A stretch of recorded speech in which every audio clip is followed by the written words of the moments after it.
Cümə günləri cümə mübarək deyib bu formada təbrikləşmək doğru olan budur ki, bu icazəli deyil.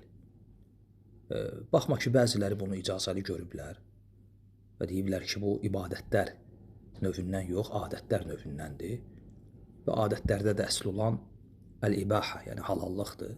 Ona görə bu da halaldır, icazəlidir. Lakin doğru olan budur ki, bu mücərrəd olaraq adətlər növündən deyil.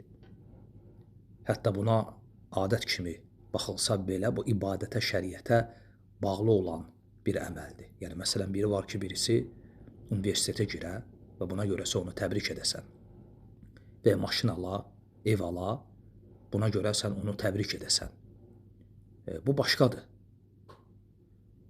Çünki maşın almaq, ev almaq və ya universitetə girmək və s. bunların şəriətlə əlaqəsi yoxdur.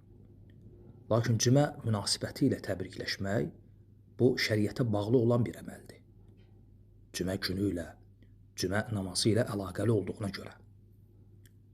Ona görə bu əməl əslində adətlər növündən yox, ibadətlər növündən sayılır. Və ibadətlərdə də əsl olan qadağadır. Və kim etsə, edən dəlil gətirməlidir. Bu məsələnin bir tərəfi.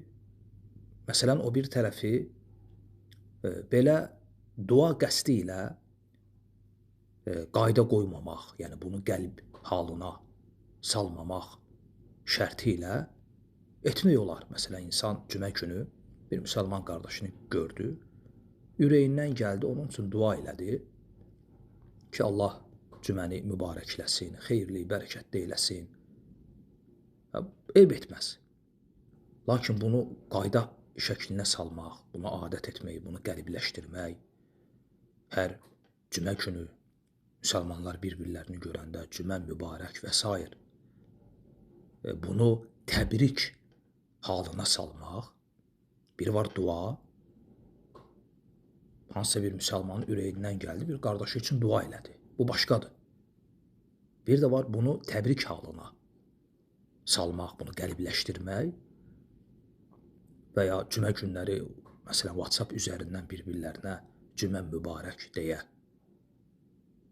yazılar, SMS-lər yollamaq, bu şəriətdə əsli olmayan bir məsələdir. Həm də bu cümə günləri Allah Resulü Aleyhisselatü Vesselam'ın zamanında sahabə, tabiin, sələf dönəmində olub və onlar belə bir şey etməyiblər.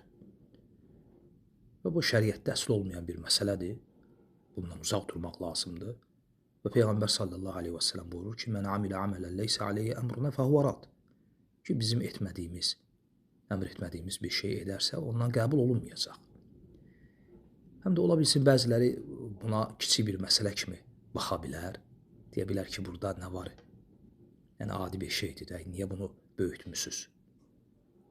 Amma unutmaq lazım deyil ki, elə əslində İmam Barbahar rəhmətullah aleyh dediyi kimi, bu ümmət içərisində ortaya çıxan bütün bidətlərə biz baxsaq, o bidətlərin hamısının əvvəli elə balaca, kiçik bir şeydir və sonra zaman keçdikcə, zamanla həmin o kiçik, əvvəli kiçik kimi görünən bidətlər böyüyüb sonra ümmət üçün problemlərə səbəb oldu. Ona görə əslində hər bidətin əvvəli belədir. Həm də ki, bir əməl şəriətə müxalifdirsə, müxalifdir, müvafiqdirsə, müvafiqdir. Onun balaca, böyük olub olmaması bu əhəmiyyət kəsb eləmir. Əhəmiyyətli olan onun şəriətə müvafiq olub olmamasıdır. Fərq yoxdur, balacadır ya böyükdür. Və müsəlman gələk məsələyə bu cür yanaşa. Və doğrusunu Allah bilir. Barakallahu fikum.